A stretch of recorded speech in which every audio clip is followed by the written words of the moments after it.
नमस्कार, मी सुहास केशव सामसे, राहणार येसवडी.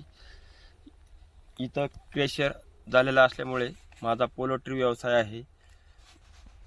माझी ह्या धुळीमुळे, ब्लॅस्टिंगमुळे जो होण्यामुळे मला पक्षी टाकता येत नाही आणि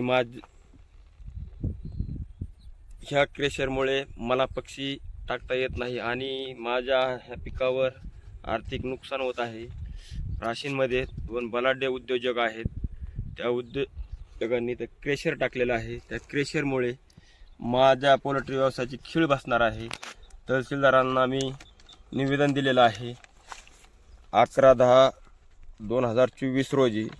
त्यांनी दखल घेतलेली नाही काय अजून, आणि त्या लवकरात लवकर आम्हाला न्याय भेटावा ह्याच्यासाठी प्रयत्न आमचे चालू आहेत. पण तहसीलदार दखल घेत नसल्यामुळे, हे बलाढ्य उद्योजक असल्यामुळे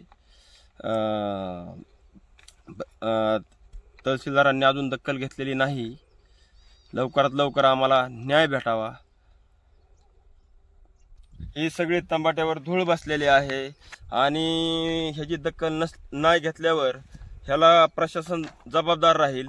आणि दुसरी गोष्ट म्हणजे लहान लहान 2 मुलं आहेत आणि ही धूळ प्रशासनाने योग्य ती दखल घ्यावी.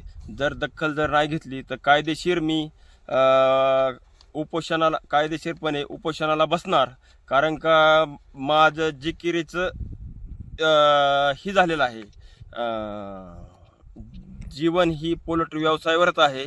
आणि जर कायदेशीर दखल प्रशासनाने घेतली नाही तर मी उपोषणाला बसणार आणि सहकुटुंब सहपरिवारासकट उपोषणाला बसणार. माझ्या फळबागावर सगळी धूळ बसलेली आहे. ह्या धुळीमुळे, प्रदूषणामुळे माझी लहान लहान लेकरं असल्यामुळे ह्याची जर प्रशासनाने दखल नाही घेतली तर मी उपोषणाला बसणार आहे. आणि ह्याची दखल लवकरात लवकर घ्यावी. बलाढ्य 2 राशींमधले उद्योजक आहेत. त्या उद्योजकांनी इथं क्रेशर टाकलेलं आहे. त्यामुळे त्यांच्यावर योग्य ती प्रशासनाने कारवाई करून तात्काळ ती बंद करावी आणि आमचा पोल्ट्री व्यवसाय सुरळीतपणे चालू व्हावा, ही आमची प्रशासनाला विनंती आहे. बघा, धूळ किती उधळत आहे. ह्या धुळीमुळे होणारा मुलांवर, पोल्ट्री व्यवसायावर, शेतीवर आर्थिक फटका बसत आहे. ह्याची प्रशासनाने लवकरात लवकर नोंद घ्यावी, ही कळकळीची विनंती आहे. पोल्ट्री व्यवसायामध्ये मला आता ह्या धुळीमुळे पक्षी टाकता येईना.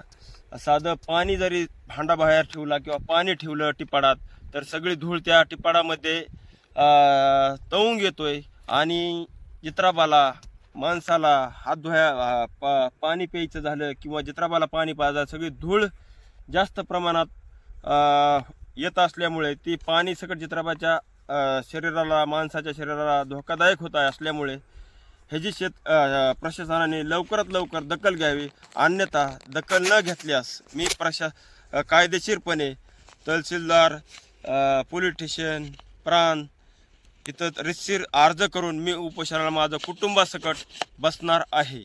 ह्याची शासनाने दखल घ्यावी, ही कळकळीची विनंती आहे.